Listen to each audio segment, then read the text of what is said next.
Students, welcome again to our channel Sun Physics. हम आज करने वाले हैं एम्पियर सर्किटल लॉ।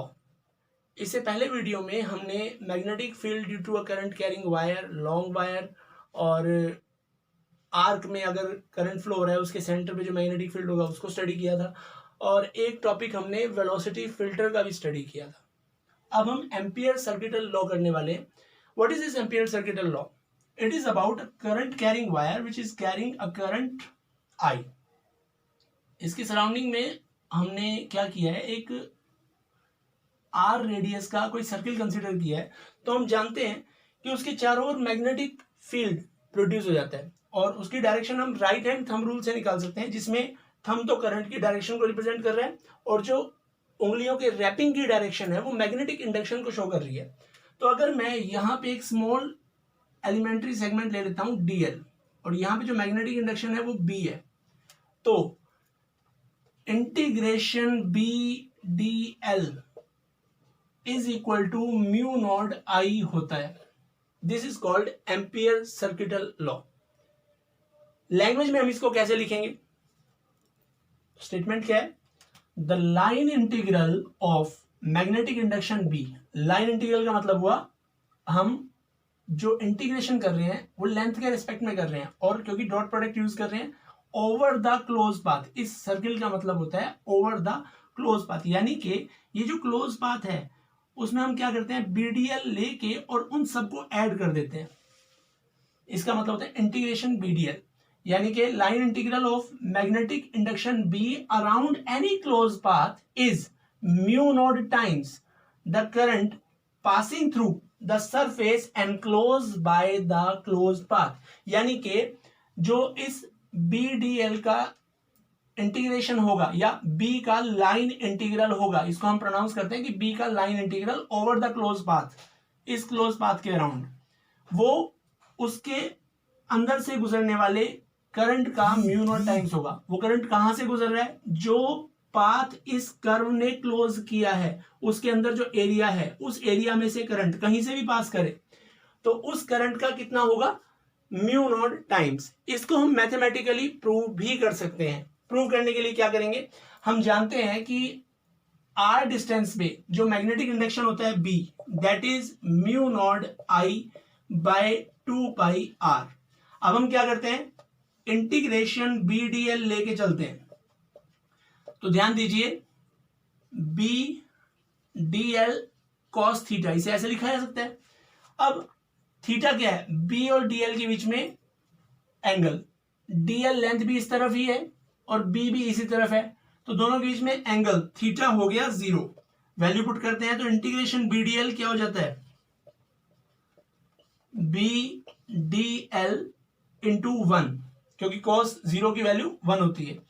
अब b जो है वो सबके लिए, क्योंकि हम सर्कुलर शेप ले रहे हैं, सर्कुलर शेप में r जो रहेगा वो सेम रहेगा, सेम करंट हम यूज कर रहे हैं, तो हर पॉइंट पे b की वैल्यू सेम रहेगी। तो b को हम बाहर ले लेते हैं इंटीग्रेशन में से, अंदर रह गया इंटीग्रेशन dl। अब इंटीग्रेशन dl क्या होगा? जितनी भी ये छोटी छोटी लेंथ है उन सबको जोड़ें तो हमें सर्कल मिल जाता है। तो इंटीग्रेशन dl का मतलब ये जो टोटल लेंथ बनी सर्कल की, यानी कि सर्कल का सर्कमफ्रेंस, वो कितना होता है? That is 2 pi R. और b की वैल्यू जैसे मैंने आपको बताया क्या होती है? Mu naught I by 2 pi R. तो वैल्यू पुट करें तो हमारे पास आ जाता है B D L integration is equal to mu naught I by 2 pi R into 2 pi R. Cancel, तो रिजल्ट क्या आ जाएगा? Integration B D L is equal to mu naught I. Very important result for numericals. अब हमने जो ampere circuital law पढ़ा है उसके एप्लीकेशन क्या क्या है, कहां कहां हम उसे यूज कर सकते हैं। आपने ध्यान दिया हो तो हमने उसमें b equal to mu naught I by 2 pi R as a result use किया है, और उसकी हेल्प से डेरिवेशन किया है कि integration B D L is equal to mu naught I. अब मैं क्या कह रहा हूं कि एम्पियर सर्किटल लॉ का एप्लीकेशन क्या है? Magnetic field due to a long current carrying wire. तो अब मैं इसको यूज करूंगा और ये रिजल्ट लेके आऊंगा। कैसे? देखिए, कोई भी लॉन्ग वायर है, इसमें करंट I फ्लो हो रहा है और इससे R दूरी पे कोई पॉइंट है P। यहां पे हमें मैग्नेटिक इंडक्शन निकालना है यूजिंग एम्पियर सर्किटल लॉ। ठीक है, तो लेके चलते हैं integration BDL, we know that, क्योंकि हमें ये यूज करना है, ये आ जाएगा। अब क्योंकि जो इस पॉइंट पे B होगा और जो हम यहाँ पे लेंथ DL ले रहे हैं उनके बीच में एंगल थीटा इक्वल टू 0, तो it can be written as BDL cos 0 और integration BDL is equal to mu naught I, B बाहर ले लेते हैं, integration DL is equal to mu naught I और इंटीग्रेशन DL जैसे मैंने अभी इस डायरेक्शन में बताया था कि इंटीग्रेशन DL है ये पूरी लेंथ, सर्कल की लेंथ कितनी है, रेडियस अगर R है तो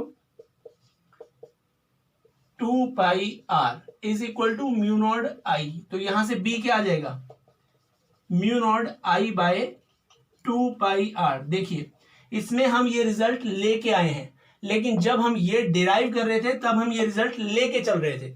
एक तरह से दोनों एक दूसरे के रेसिप्रोकल से हैं, तो अगर आप एक कंसेप्ट यूज करते हैं तो दूसरा रिजल्ट आ जाता है, इस कंसेप्ट को यूज करते हैं तो ये रिजल्ट आ जाता है। एग्जाम में जिस तरह से भी क्वेश्चन होगा आप रिजल्ट उसके हिसाब से निकाल पाएंगे। इसका अगला एप्लीकेशन है, हम इसे सेकंड नाम देते हैं, फर्स्ट में हमने वो किया था, magnetic field due to a long current carrying circular cylinder. देखिए, जो वायर होती है वो भी सिलेंड्रिकल शेप की होती है। अगर वो वायर थोड़ी थिक है तो हम उसको इस तरह से सिलेंड्रिकल शेप में लेके चल पड़ते हैं। ये सिलेंड्रिकल वायर है और इसमें से जो करंट फ्लो हो रहा है दैट इज I। अब ध्यान देने वाली बात यह है कि I जो है वो इसके पूरे के पूरे सरफेस में से बाहर निकलता है, यानी कि जितना एरिया होगा उतना उसके हिसाब से करंट होगा। अब हमें इसके कारण किसी पॉइंट पे फील्ड निकालना है, तो इसके तीन केस हो सकते हैं कि पॉइंट यहां पे हो दैट इज आउटसाइड, सरफेस पे हो और कहीं अंदर हो। हम हर केस को स्टडी करेंगे। सबसे पहला पॉइंट है केस 1, व्हेन P उस पॉइंट का नाम देते हैं, P is outside the cylinder. अगर सिलेंड्रिकल वायर के बाहर पॉइंट P है और वहां पे हमें फील्ड निकालना है, मान लिया ये जो सिलेंड्रिकल वायर है इसकी रेडियस कैपिटल R है और यहां से यहां तक की दूरी जो है वो स्मॉल r है, तो हम एम्पियर सर्किटल लॉ लगाएंगे तो हमें ये पूरा सर्किल देखना पड़ेगा और integration BL according to ampere circuital law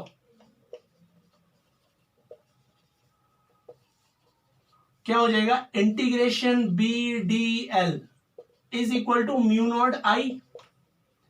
अब वही पहले वाला रिजल्ट यूज करते हैं, BDL cos 0 is equal to mu naught I, तो B बाहर, integration DL is equal to mu naught I, या फिर B into 2 pi R is equal to mu naught I, तो B क्या आ जाएगा, यहां से B आ जाएगा mu naught I by 2 pi R।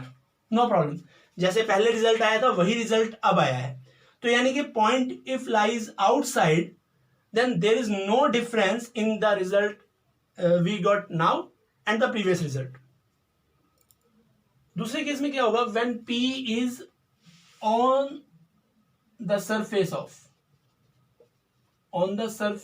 of the cylinder, तो अकॉर्डिंग टू, अब सरफेस पे है, मान लिया पॉइंट यहां पे या यहां ले लेते हैं, तो ये पूरा सर्किल बनेगा जिसकी रेडियस कैपिटल R रहेगी। तो क्या चेंजेस आएंगे, integration BDL is equal to mu naught I, BDL cos 0 is equal to mu naught I, यहां चेंज आ जाएगा इस R में, R की जगह हम क्या लेंगे, कैपिटल R, तो यहां भी रिजल्ट क्या आ जाएगा, कैपिटल R। अब देखिए, इस R की वैल्यू कैपिटल R से, सॉरी स्मॉल r से कम है, ये कम हुआ है तो ये क्या हो गया, बढ़ गया। इसका मतलब यहां पे जो मैग्नेटिक इंडक्शन होगा वो यहां वाले मैग्नेटिक इंडक्शन से ज्यादा होगा।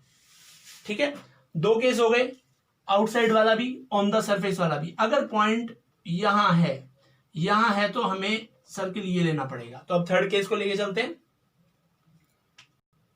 तो नेक्स्ट केस है third, when P is inside the cylinder. अब देखिए ये हमारा मान लिया सिलेंडर है, इसके अंदर कोई पॉइंट है, मैं यहां से डायग्रामेटिकली अगर यहां दिखाता हूं तो केवल ये सर्किल बनेगा और ये एरिया कवर होगा। यानी कि इट इज लाइक जैसे ये हमारा सर्किल है, यहां कोई पॉइंट है, तो जो ये सर्किल बनेगा केवल उससे हमें मतलब होगा।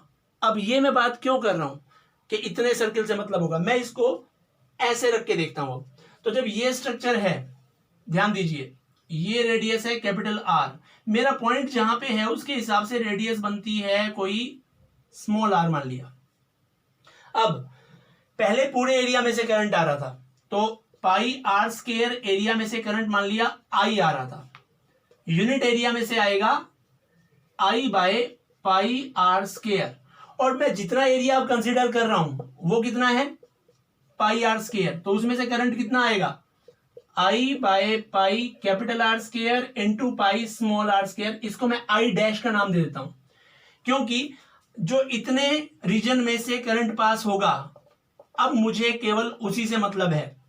ठीक है, तो अब मेरा जो फॉर्मूला बनेगा according to ampere circuital law, ampere circuital law कैसे मॉडिफाई हो जाएगा, वो integration B D L is equal to, पहले तो म्यू लेंगे, म्यू नॉट नहीं लेंगे, क्यों, क्योंकि म्यू नॉट था absolute magnetic permeability of free space, लेकिन अब हमारा पॉइंट वायर के अंदर है यानी कि मीडियम में है, तो यहां ये जो परमिएबिलिटी आएगी ये मीडियम की आएगी, और करंट कितना आएगा, आई डैश आएगा। आई डैश क्यों आएगा, क्योंकि इतने रीजन में से करंट कितना पास हो रहा है, केवल आई डैश। अब इसकी वैल्यू हम पुट करते हैं,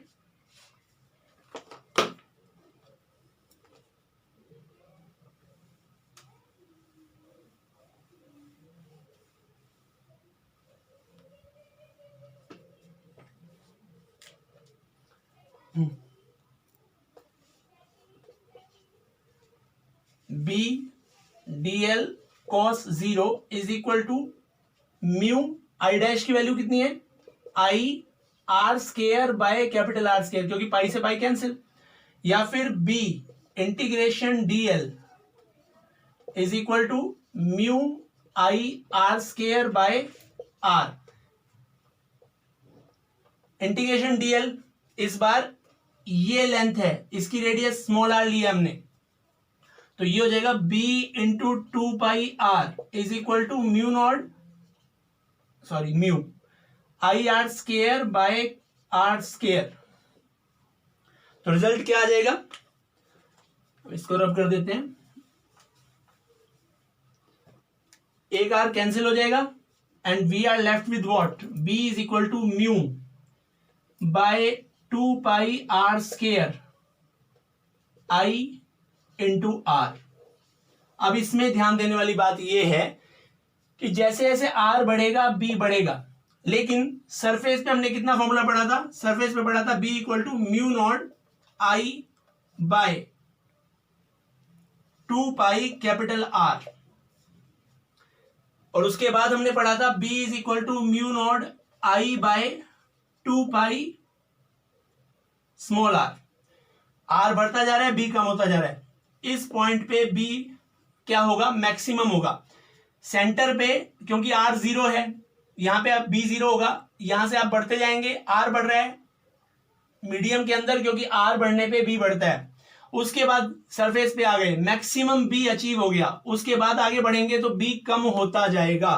अगर मैं b और r के बीच में ग्राफ ड्रॉ करना चाहूं तो इन तीनों कंडीशन के बेस पे जो ग्राफ आता है वो कैसा आएगा, वो देखिए। इस एक्सिस पे मैग्नेटिक इंडक्शन b लिया है, इधर उसकी जो सिलेंड्रिकल वायर है उसके सेंटर से दूरी r ली है, वो r यहां पे भी खत्म हो सकता है यानी कि पॉइंट अंदर भी हो सकता है, वो r यहां तक भी जा सकता है यानी कि सरफेस भी हो सकता है, और वो r बाहर भी जा सकता है। तो उसके हिसाब से मान लिया ये वो पॉइंट है जब r equal to capital R यानी कि सरफेस वाला पॉइंट, तो यहां तक तो आपका जो फील्ड है वो r के साथ बढ़ता है और उसके बाद कम होता है, तो ग्राफ आएगा इस तरह से। इस चीज को माइंड में रखिएगा, क्योंकि सिलेंड्रिकल वायर के लिए जब तक आपका पॉइंट वायर के अंदर है या सिलेंडर के अंदर है तो फील्ड बढ़ता रहेगा। कहां तक? जब तक आप सरफेस तक नहीं आ जाते। सरफेस पे आने के बाद जैसे उससे आगे आप जाएंगे तो magnetic induction due to that current carrying cylinder will reduce by this graph. I hope आपको आज के टॉपिक क्लियर हुए होंगे। आप इस वीडियो को अच्छे से देखें बिना फास्ट फॉरवर्ड किए, ताकि आपको ये अच्छे से क्लियर हो जाए। अगर आपको ये वीडियो अच्छा लगा हो तो please like, share and subscribe. एक बात और, अगर आपने इससे पहले के वीडियो नहीं देखे हैं तो उसके लिंक हमारे डिस्क्रिप्शन बॉक्स में गिवन है, वहां जाकर आप वो वीडियो देख सकते हैं।